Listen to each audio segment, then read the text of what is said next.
Hoje é dia 17 de maio de 2020. É uma alegria muito grande poder compartilhar com você uma exposição da Palavra de Deus. E a nossa oração é que Deus, nosso Pai, nos abençoe neste dia. Primeiramente, eu quero fazer uma apresentação. Eu sou pastor da primeira igreja presbiteriana conservadora de São Paulo. A nossa igreja, ela está localizada na Rua Pedroso, número 351, bairro Bela Vista, no centro de São Paulo. E nós estamos ansiosos para que este período em que estamos atravessando termine logo, e assim juntos possamos estar na casa do Senhor, louvando ao nosso Deus e Pai. E nós teremos também uma imensa alegria em recebê-lo, juntamente com a sua família, para estarmos aqui adorando ao nosso Deus. Os nossos cultos dominicais, eles acontecem às 9 horas e às 18 horas e 30 minutos. E nós teremos uma alegria muito grande realmente em receber você, sua família, e aqui juntos estarmos louvando ao nosso Deus e Pai. Meu nome é Reverendo Paulo Broco e volto a dizer, é muito bom poder compartilhar uma exposição da palavra do Senhor nosso Deus. Vamos orar nesse instante. Pai de amor e bondade, nós estamos diante do Teu trono de graça, primeiramente agradecidos ao Senhor pela semana que nós terminamos. Apesar de tantas lutas, apesar de tantas dificuldades, apesar de situações tão incômodas para todos nós, o Senhor nos deu a alegria de poder vencer mais uma semana. E agradecemos-te porque estamos iniciando uma nova semana. E nós o fazemos na Tua presença, reunidos virtualmente, mas reunidos de coração, com um só propósito, o de adorar ao Senhor, o nosso Deus.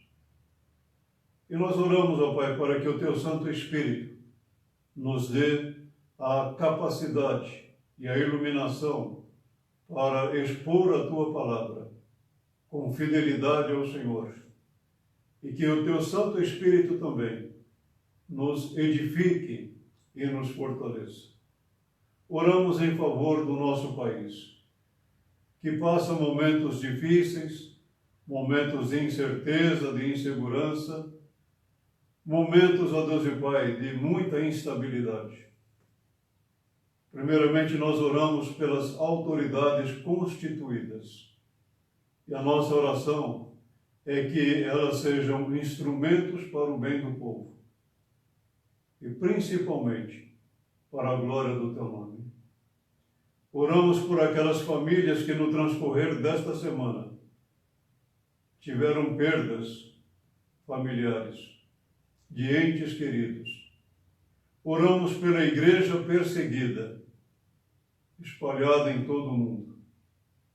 E oramos também pela igreja do Senhor em nosso país, para que ela permaneça firme e fiel à Tua verdade. Oramos para que o Senhor nos abençoe, que o Senhor nos fortaleça e nos guarde. Oramos em favor dos enfermos, pedindo que o Senhor coloque as Tuas mãos sobre cada um deles e que a Tua vontade seja feita, sempre para a glória do Teu nome. Nós nos colocamos na Tua presença. Nós agradecemos ao Senhor pelos méritos do Teu Filho Jesus, o nosso Senhor e Salvador. Amém. O poeta sacro, ele escreveu um hino e uma letra realmente muito bonita, que eu quero ler aos nossos irmãos e aos nossos ouvintes. A letra do hino Refúgio Verdadeiro. E nós lemos assim: seguro estou, não tenho temor do mal. Sim, guardado pela fé em meu Jesus. Não posso duvidar desse amor leal. Ele, em seu caminho, sempre me conduz. Não me deixará, mas me abrigará. Do pecado vil me vem livrar.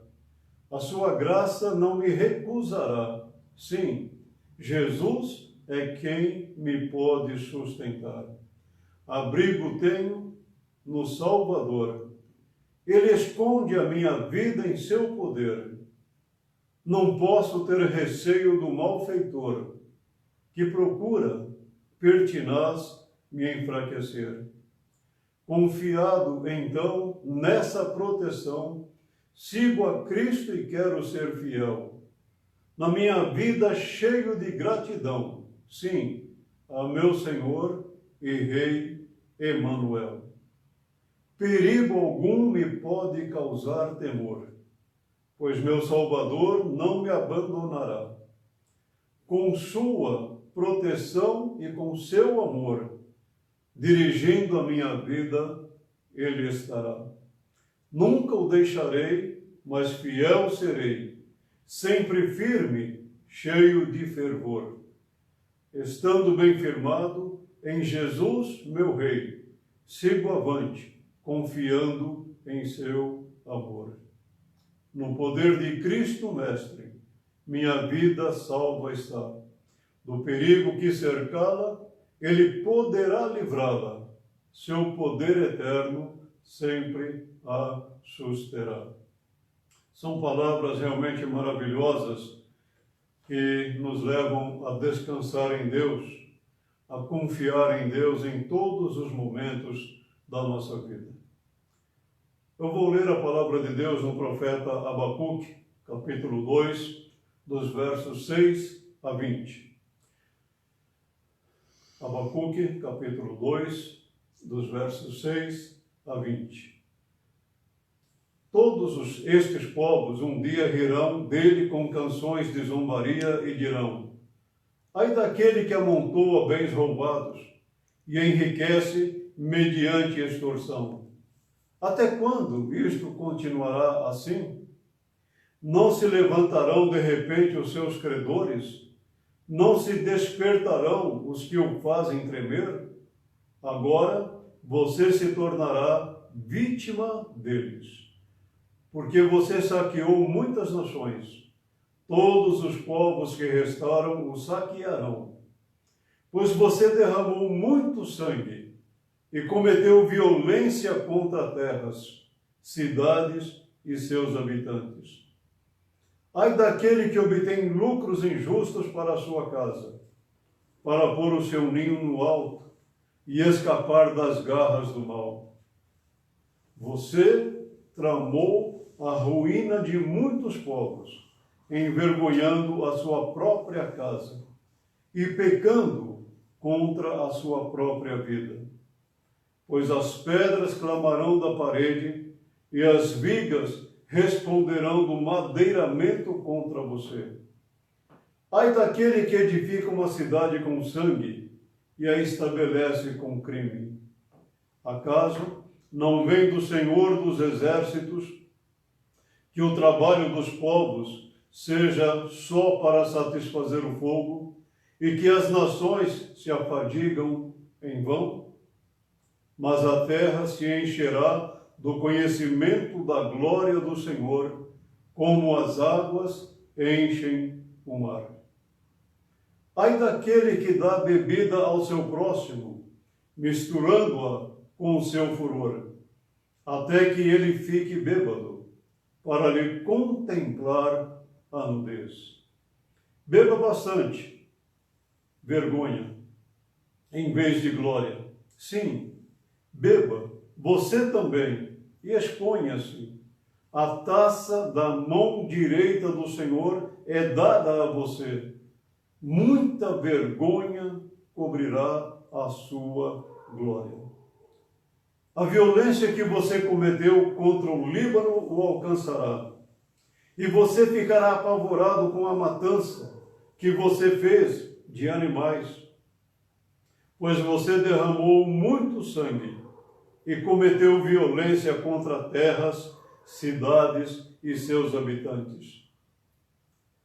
De que vale uma imagem feita por um escultor ou um ídolo de metal que ensina mentiras? Pois aquele que o faz confia em sua própria criação, fazendo ídolos incapazes de falar. Ai daquele que diz à madeira, desperte, ou à pedra sem vida, acorde. Poderá o ídolo dar orientação? Está coberto de ouro e prata, mas não respira. O Senhor, porém, está em seu santo templo. Diante dele, fique em silêncio toda a terra. Palavras do profeta Abacuque, que Deus lhe deu em decorrência da visão que ele teve. Pensando nesse texto que eu li, eu quero falar sobre a justiça de Deus. Mas é interessante pensar um pouco a respeito do seguinte. Provérbios diz que o orgulho precede a queda. Se você olhar para a história antiga, para a história menos antiga, ou se você olhar para a história atual, perceba bem isto. Todo aquele que é orgulhoso, a sua queda é certa. Da mesma forma que nações que se orgulham do seu poder, da sua força, acabam caindo. O profeta Abacuque pronuncia 5 ais contra os babilônios. Não é um ai para amaldiçoar, mas na verdade soa mais assim como uma espécie de ironia, como que dizendo à nação: você hoje é orgulhosa, soberba, mas isto é prenúncio da queda que você terá. A poderosa nação da Babilônia, a orgulhosa nação dos babilônios, cairia pelos seus próprios pecados. E é interessante pensar que esta nação tão orgulhosa, ela seria um instrumento de Deus para punir o seu povo de Judá. Por isso é que nós podemos descansar verdadeiramente na justiça de Deus. O profeta ainda estava na sua torre de vigia, e a visão que Deus lhe deu foi esta, ou a resposta que Deus lhe deu foi esta: escreva, o ímpio está envaidecido, seus desejos não são bons, mas o justo viverá pela sua fidelidade. De fato, a riqueza é ilusória, e o ímpio é arrogante e não descansa. Ele é voraz, como a sepultura e como a morte. Nunca se satisfaz. Apanha para si todas as nações e ajunta para si todos os povos. Deus fala ao profeta Abacuque: aquele que me teme, aquele que me ama, viverá pela sua fé ou pela sua fidelidade. Deus aqui está trazendo ao profeta uma lembrança da aliança que ele havia feito com Abraão. Estabelecerei a minha aliança, uma aliança eterna entre mim e você e os seus futuros descendentes, para ser o seu Deus e o Deus dos seus descendentes. o profeta Abacuque, ele ouve esta resposta de Deus tão maravilhosa. Apesar de toda esta luta que você está vendo, apesar de toda esta situação tão triste e tão desagradável, o justo é chamado a viver pela fé. Eu disse no domingo passado que Hebreus 11, ele tem o registro de alguns dos heróis da fé. E ali, no capítulo 11, a frase que realmente coordena tudo é esta frase, pela fé. E eu separei apenas um exemplo, baseando-me no que o próprio autor aos Hebreus diz. Sem fé é impossível agradar a Deus, pois aquele que dele se aproxima precisa crer que ele existe e que recompensa aqueles que o buscam. Eu trouxe o exemplo de um homem de Deus, Moisés. Moisés, já adulto, recusou ser chamado filho da filha do faraó, preferindo ser maltratado com o povo de Deus, a desfrutar os prazeres do pecado durante algum tempo. Viver pela fé implica em recusar os privilégios, mesmo que não sejam errados, mas quando estes privilégios, estes propósitos, eles não estão de acordo com os planos de Deus. Deus não chamou Moisés para viver no palácio, mas Deus o preparou ali no palácio, para que ele conduzisse o seu povo durante 40 anos em direção à terra prometida. Viver pela fé é escolher sofrer, mesmo que seja por um pouco de tempo neste mundo, mas vivendo de acordo com a vontade de Deus, do que desfrutar os prazeres do pecado neste mundo. Nós sabemos que não é uma coisa simples, nós sabemos que não é uma coisa que exige pouco de nós, mas aqueles que vivem pela fé, eles preferem, escolhem renunciar aos prazeres deste mundo e fazer a vontade de Deus.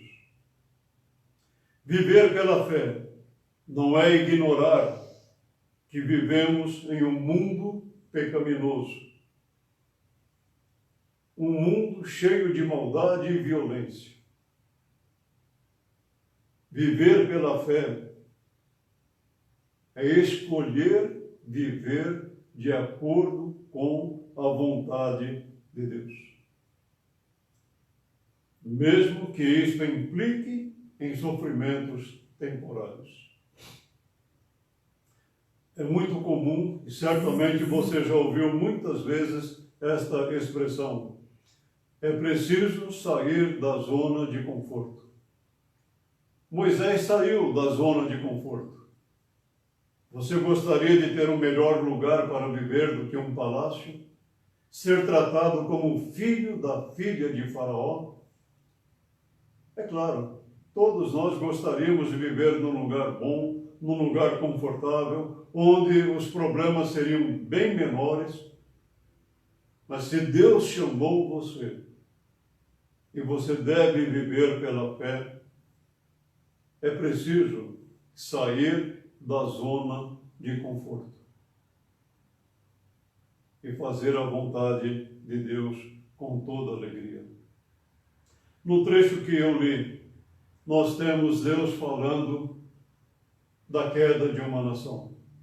Não vou entrar em todos os detalhes, mas apenas dar uma pequena perspectiva, ou uma breve perspectiva, dos pecados da nação da Babilônia. E isso nos mostra alguma coisa muito interessante. Por mais poderosa que uma nação seja, ela não é nada diante de Deus. Como o profeta Isaías diz, ela é como uma gota de água num balde. Ai daquele que amontoa bens roubados e enriquece mediante a extorsão. A cobiça. A cobiça é um pecado terrível, porque ele é gerado internamente. E ele leva realmente a situações difíceis. E uma situação é esta: a cobiça sempre revela insatisfação. Você sempre quer mais. Você precisa ter mais, mesmo que você já tenha tudo o que é necessário. A cobiça, ela revela a insatisfação que há dentro do coração. É só você olhar a história também da própria nação babilônica. Ela já tinha tudo, mas ela queria mais. Cobiçava mais. Ela queria amontoar bens roubados e ela queria ainda enriquecer-se mais ainda mediante a extorsão. A nação da Babilônia seria motivo de zombaria para todas aquelas nações que ela havia extorquido, saqueado, levado todos os seus bens. Ai daquele que obtém lucros injustos para a sua casa, para pôr o seu ninho no alto e escapar das garras do mal. A ganância levou Nabucodonosor à queda. A cobiça leva ou gera a ganância. Ela cria no homem aquele desejo de ter mais, possuir mais. A cobiça é uma violação ao 10º mandamento. E é você desejar o que não é seu, o que é do próximo, seja o que for. E a cobiça gera a ganância. Eu quero ter, eu preciso ter. Uma pessoa gananciosa, ela não mede esforços para satisfazer a sua cobiça. A ganância de Nabucodonosor o levou a tramar queda de nações, a ruína de muitos povos. Mas é interessante, a consequência para a nação babilônica foi terrível, envergonhando a sua própria casa e pecando contra a sua própria vida. Ai daquele que edifica uma cidade com sangue e a estabelece com crime. É o pecado de agir sempre de forma injusta, violenta. A Babilônia foi construída às custas de muitas vidas, muito sangue derramado das nações conquistadas.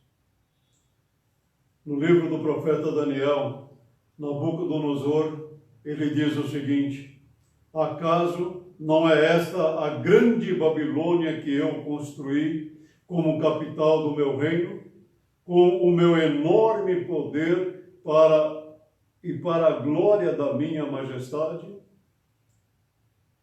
A Babilônia deve realmente ter sido uma cidade muito bonita. E Nabucodonosor se orgulhava disso. Mas não vamos esquecer, primeiro, ele cobiçou. A sua cobiça transformou-se em ganância. E a sua ganância foi manifestada através de ações violentas, de injustiças praticadas. E nós podemos perceber o seu orgulho quando ele diz: acaso não é esta a grande Babilônia que eu construí como a capital do meu reino? Ele construiu uma cidade, sim, mas ele a construiu às custas de sangue e violência. Ai daquele que dá a bebida ao seu próximo, misturando-a com o seu furor, até que ele fique bêbado para lhe contemplar a nudez. A injustiça leva à violência. A violência praticada pelos babilônios não estava apenas nos espólios contra as nações conquistadas, mas também nas atrocidades praticadas. Eram muitos os crimes, e crimes horrendos realmente. E um dos crimes que nós podemos ver aqui é que ela embebedava os seus conquistados para expô-los à vergonha. Certamente você já viu pessoas que são dominadas pelo vício da bebida. Pessoas que, bêbadas, não têm controle de si mesmas. E elas estão à mercê de todas as pessoas ao seu redor. Elas fazem tudo o que as pessoas falam para fazer, porque ela não está no domínio dela. Ela não sabe o que ela está fazendo. E ela sofre por isso, porque torna-se uma presa muito fácil nas mãos de opressores, nas mãos de pessoas que não têm escrúpulos. A violência é algo terrível na vida do ser humano.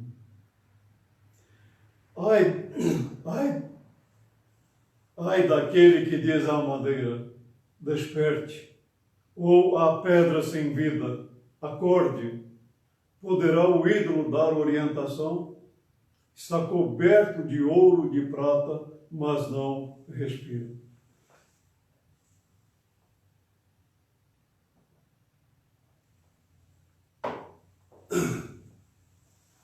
O profeta está condenando o pecado da idolatria.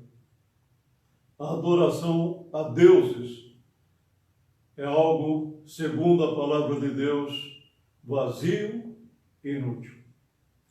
O profeta até apresenta que são coisas materialmente valiosas, ídolos cobertos de ouro e de prata, mas não tem vida. Quando ele diz, mas não respira, ele está dizendo simplesmente isto, não respira. E uma outra coisa curiosa a respeito dos ídolos, das imagens, é que eles são frutos da mente humana, uma mente pecadora. Olha o que o profeta Jeremias diz no capítulo 10, versos 3 a 5. Os costumes religiosos das nações são inúteis. Corta-se uma árvore da floresta, um artesão a modela com o seu formão, enfeitam-na com prata e ouro, prendendo-a com martelo e pregos para que não balance. Como um espantalho numa plantação de pepinos, os ídolos são incapazes de falar e têm que ser transportados porque não conseguem andar. Não tenham medo deles, pois não podem fazer nem mal, nem bem. O profeta Jeremias, no capítulo 10, ele está contrastando e confrontando os ídolos com Deus. E aqui ele está falando da capacidade humana, da habilidade humana em imaginar um Deus, em criar até mesmo uma imagem de um Deus. Ele vai a um bosque, corta uma árvore, o artesão com o seu formão, ele modela o ídolo e ele o reveste com ouro ou com prata, ele o coloca no altar. Aquilo que sobrou da madeira cortada é jogada no fogo para ser queimado. E agora aquela pessoa que criou esse ídolo, esta imagem, ela passa a adorar, ela passa a servir aquele outro Deus, porque simplesmente ele teme. É por isso que o profeta termina dizendo: não tenham medo, pois não podem fazer nem mal, nem bem. Agora o profeta, no verso 20 do trecho de Abacuque 2, ele diz assim: o Senhor, porém, está em seu santo templo. Diante dele fique em silêncio toda a terra. O profeta está aqui comparando a soberania de Deus. E é nesta soberania que o Senhor Deus mostra a sua justiça. A soberania de Deus ela é destacada nos versos 18 a 20. E o profeta, por exemplo, no verso 18, ele faz uma confrontação e contrasta com os ídolos. Os ídolos são artefatos humanos. Não podem ensinar a verdade aos homens, pois são mentira. O verso 19 é uma acusação contra os idólatras, que buscam nos ídolos orientações para suas vidas. Eles não têm vida. O profeta diz assim: está coberto de ouro e de prata, mas não respira. Ídolos não têm vida. Já no verso 20, o profeta ensina coisas maravilhosas. Há um só Deus. Há um só Senhor. E esse Deus é único e verdadeiro. E ele habita nos céus, onde está o seu templo. O Senhor está no seu santo templo. O Senhor tem o seu trono nos céus. Seus olhos observam, seus olhos examinam os filhos dos homens.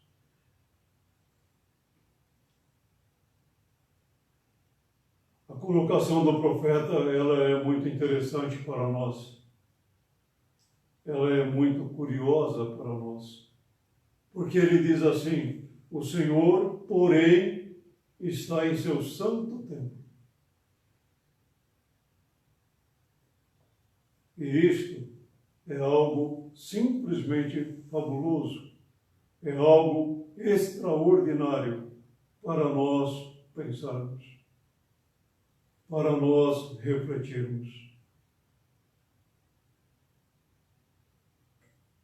Deus não é uma criação do homem. Quando Paulo pregou no Areópago de Atenas, ele começa a falar da palavra do Senhor, ele começa a pregar uma mensagem aos atenienses, e é muito interessante que ali ele apresenta, por exemplo, Deus como o Criador de todas as coisas.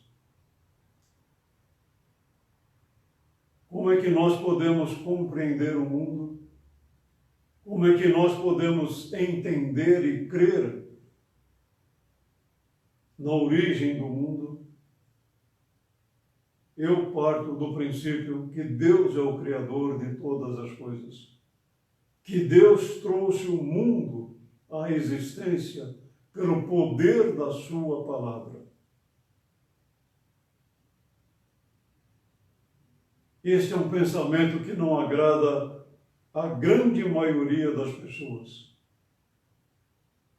Mas é o que a Bíblia nos apresenta, que Deus é o Criador de todas as coisas. Volto a enfatizar, Deus trouxe o mundo à existência pela sua vontade e pela sua sabedoria. É algo que fere a mente humana, mas é uma verdade bíblica. E isso é um descanso para nós. Sabemos de onde viemos, sabemos por que estamos aqui e sabemos para onde vamos. Mas Paulo ainda diz que Deus não precisa do homem, que Deus independe do homem. O ídolo, se ele for colocado num lugar, ele fica ali. Ele não fala, não ouve e não pode se mover. Ele precisa de alguém para transportá-lo. Mas isso não significa que ele tenha vida. É só uma confirmação que ele depende de alguém para carregá-lo. Porque ele não respira, ele não ouve, não vê. Aliás, ele não sabe absolutamente nada. Por quê? Porque é um ídolo. É fruto da mentalidade humana. Deus, ele não precisa de nós. Foi da vontade de Deus nos criar para que nós o glorifiquemos, para que nós o exaltemos. E nisso nós vemos a bondade e a misericórdia de Deus. Diferente das imagens de escultura, que não falam, não andam, não ouvem, não podem fazer nada. Diferente das imagens de escultura, que é fruto da mentalidade humana, que é resultado da imaginação de um coração pecador, que precisa ser fixada em algum lugar para que ela não oscile e não caia. O Senhor é Deus. É o único e verdadeiro Deus. E é interessante olhar para o profeta Isaías no capítulo 41, 29, e ver o que é que Deus diz a respeito das imagens dos ídolos. Veja, são todos falsos. Seus feitos são nulos. Suas imagens fundidas não passam de um sopro e de uma nulidade.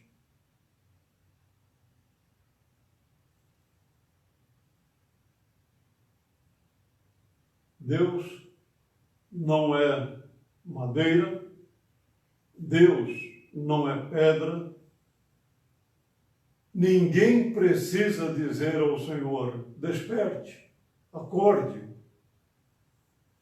Paulo disse aos atenienses: ele não é servido por mãos de homens, como se necessitasse de algo, porque ele mesmo dá a todos a vida, o fôlego e as demais coisas. Para aquela geração de Paulo, homens simples e intelectuais, quando Paulo diz que Deus não é servido por mãos humanas, como se necessitasse de algo, feriu muito toda a mentalidade da época. Porque aquela geração, assim como gerações anteriores, gerações posteriores e como a nossa geração, a ideia de um Deus é aquele que depende do ser humano. De um Deus que precisa da cooperação do homem. Mas o Deus da Bíblia, o Deus das Escrituras Sagradas, ele não é servido por mãos humanas como se necessitasse de algo. Ao contrário, é ele mesmo quem dá a todos a vida, o fôlego e as demais coisas. Nessa pandemia que nós estamos atravessando, o que as pessoas mais precisam, que estão acometidas com o vírus, é de ar.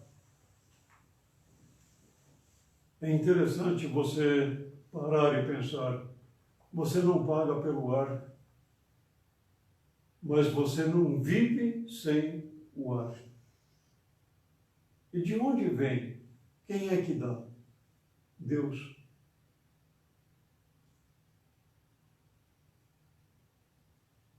Deus, Ele é Deus. Simples. Mas isso significa que Deus simplesmente é soberano, é justo. A justiça de Deus é maravilhosa, porque na sua soberania Ele recompensa aqueles que vivem pela fé, como também Ele retribui punitivamente aqueles que são orgulhosos, vaidosos, violentos, injustos, idólatras. A justiça de Deus, ela não tarda. Deus jamais faz alguma coisa em algum momento atrasado ou adiantado. Não. Deus age sempre no momento certo, na hora certa e da forma mais certa, mais correta possível.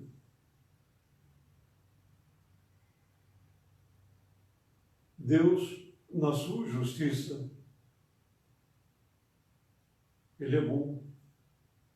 Pode parecer até mesmo estranho isto para nós, pode até mesmo parecer meio esquisito para nós dizer que Deus, na sua justiça, é bom, mas é bom. Porque a bondade de Deus permeia todas as suas ações. Tudo quanto Deus faz,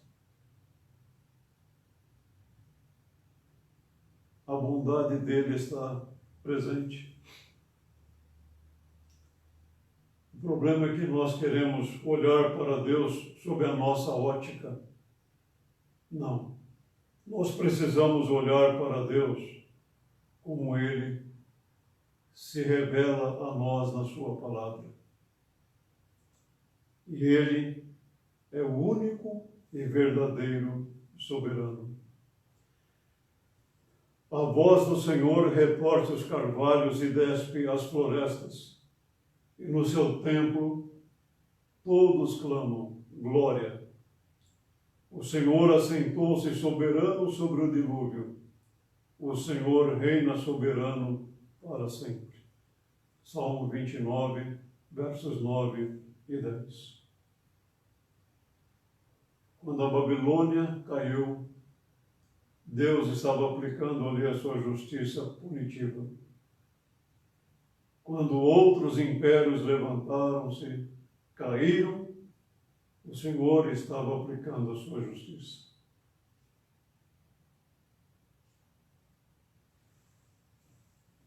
Mas lembre-se que quem aplica a justiça corretamente é Deus. Por isso é que nós precisamos aprender a descansar verdadeiramente no Senhor Deus. O orgulho é o começo da queda, seja de uma pessoa, seja de uma nação.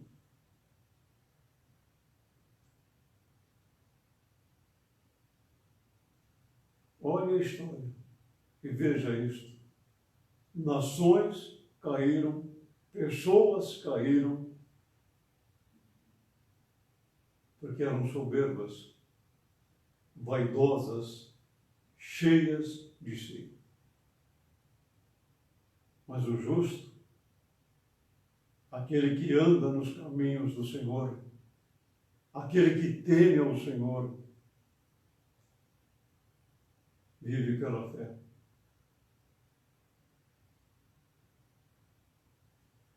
Tudo aquilo que é feito, seja contra uma pessoa, contra uma nação, contra o Senhor Deus, Deus, na sua justiça, haverá de corrigir, ou melhor, punir essas pessoas, essas nações. Porque, na verdade, elas estão se levantando contra Deus. E você se lembra do princípio de Gálatas 6, 6 e 7. De Deus não se zomba. Tudo o que o homem semear, isso também ceifará. Os conquistadores podem zombar daqueles que são conquistados. Mas lembre-se, de Deus não se zomba. E no devido tempo, cairão. Porque o grande problema dos orgulhosos é que, na verdade, eles estão se opondo a Deus. Podem recorrer aos ídolos, mas não vamos nos esquecer. Ídolos, mesmo que sejam revestidos de ouro e prata, eles não respiram, não têm vida. Ídolo nunca é Deus, porque Deus é um só, o Criador dos céus e da terra. Por isso que o profeta, ele faz essa afirmação maravilhosa. O Senhor, porém, está em seu santo templo. Diante dele fique em silêncio toda a terra. Você crê que Deus, que somente Deus é Deus?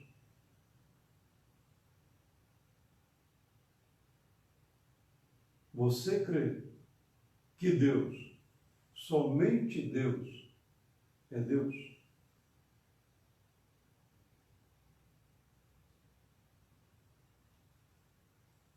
Você crê que somente Deus é o único e verdadeiro Deus? O único e verdadeiro soberano? Então faça como o profeta Abacuque. Nesses tempos de pandemia, nesses tempos de tantas informações desinformadas, hoje você não sabe no que crer, no que ouvir, você hoje não pode realmente dizer é isto e pronto, porque há tantas contradições nas notícias que nós ouvimos. Lembre-se que a palavra de Deus não muda. O que Deus disse na sua palavra permanece eternamente. Então creia na palavra de Deus. Suba à sua torre e espere ali, até Deus responder. Aliás, Deus já respondeu. Viva pela fé. Vivam pela fé. Por quê? Porque só Deus é Deus. E só Deus é justo, verdadeiramente justo.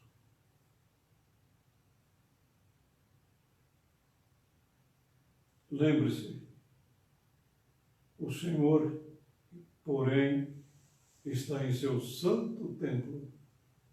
Diante dele, fique em silêncio toda a terra. Senhor Deus e Pai, toda a glória seja dada a Ti. Toda a honra, todo louvor sejam dados unicamente ao Senhor. Fortalece a nossa fé, ó Deus e Pai. Renova a nossa esperança e firma-nos cada vez mais no Teu amor. Senhor, quando nós enfraquecermos. Nos ajude, nos fortaleça. Quando a nossa esperança estiver diminuindo ou enfraquecendo, renova, Deus e Pai.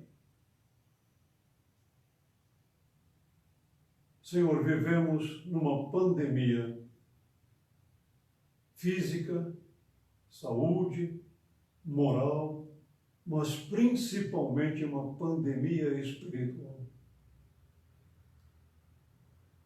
Por isso, Senhor, nós oramos a Ti. Aviva em nós a Tua obra. Aviva em nós o amor à Tua palavra, a fidelidade à Tua palavra. E dá-nos fé. Aumenta a nossa fé para continuarmos a nossa peregrinação até o momento em que estaremos para todos sempre com o Senhor. Toda glória seja dada a Ti. Todo louvor seja dado a Ti. Pois só Tu és Deus e só Tu és justo. Conceda-nos um bom dia, em nome do Teu Filho Jesus. Amém. Próximo domingo, eu quero falar sobre Abacuque, capítulo 3, especialmente o verso de número 2. Até o próximo domingo.